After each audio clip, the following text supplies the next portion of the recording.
নমস্কার বন্ধুরা, আপনাদের সকলকে স্বাগত আমার রান্নাঘরে। আজকে বানাবো ডালের বড়ার ডালনা।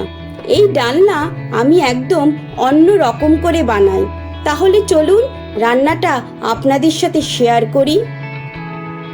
এখানে আমি হাফ বাটি মুসুরির ডাল আর হাফ বাটি মটরের ডাল নিয়েছি। দুটো ডাল 5 থেকে 6 বার ভালো করে জল দিয়ে ধুয়ে নিয়ে 5 থেকে 6 ঘন্টা ভিজিয়ে রাখবো। আপনারা চাইলে ওভারনাইটও ভিজিয়ে রাখতে পারেন। 6 ঘন্টা পর জল ঝরিয়ে নিয়ে অর্ধেক ডাল আমি মিক্সারের মধ্যে নিয়ে নিয়েছি। 4টে রসুন দিয়ে ভালো করে পেস্ট বানিয়ে নেব। ডালের পেস্টের মধ্যে দিয়ে দিচ্ছি হাফ চামচ নুন, হাফ চামচ হলুদ গুঁড়ো, লঙ্কার গুঁড়ো, কিছুটা ধনেপাতা কুচি, দিয়ে দিলাম লঙ্কা কুচি, আর দেব কিছুটা পেঁয়াজ কুচি, দিয়ে দিলাম কিছুটা চিনি। ভালো করে ডালটা হাত দিয়ে মাখিয়ে নেব।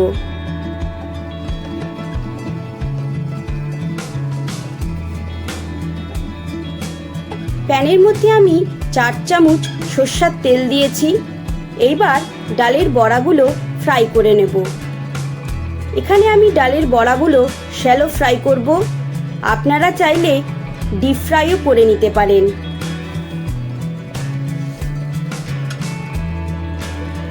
এক পিঠ ভাজা হয়ে গেছে। হালকা হাতে বড়াগুলো উল্টে দিচ্ছি।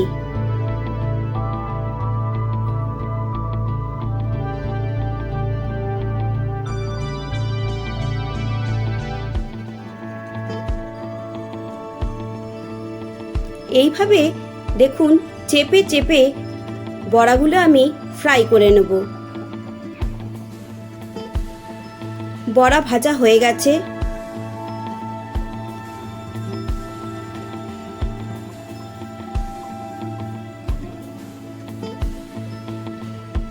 আরও 2 চামচ সরষের তেল দিয়ে দিলাম গোটা জিরে আর গোটা গরম মশলা ফোড়ন। দিয়ে দেবো একটা তেজপাতা। একটা মিডিয়াম সাইজের আলু আমি পিস করে রেখেছি। আলুটা দিয়ে ফ্রাই করে নেব।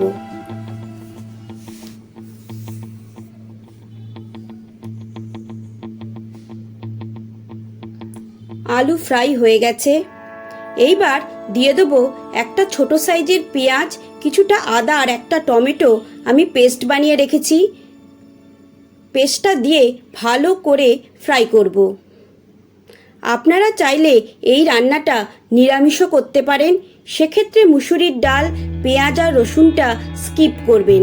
আর অবশ্যই তেলে হিং ফোড়ন দেবেন। দেখুন মশলা কষানো হয়ে গেছে। দিয়ে দিলাম পরিমাণ মতো নুন, হলুদ গুঁড়ো, হাফ চামচ জিরে গুঁড়ো, হাফ চামচ ধনে গুঁড়ো, লঙ্কার গুঁড়ো, আর দিয়ে দিলাম কিছুটা চিনি। এইবার জল দিয়ে মশলাটা আমি ভালো করে কষিয়ে নেব।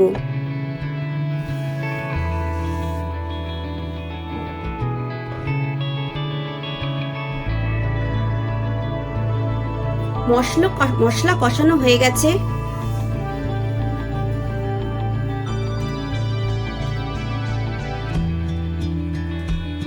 এইবার পরিমাণ মতো জল দিয়ে আমি 10 মিনিটের জন্য ঢাকা দিয়ে আলুটা সেদ্ধ করে নেব।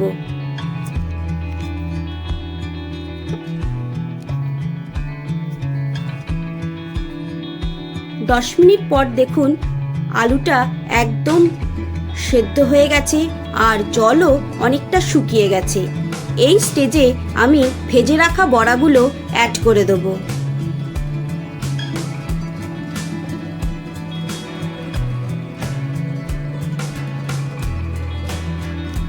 দিয়ে দিচ্ছি কিছুটা ধনেপাতা কুচি।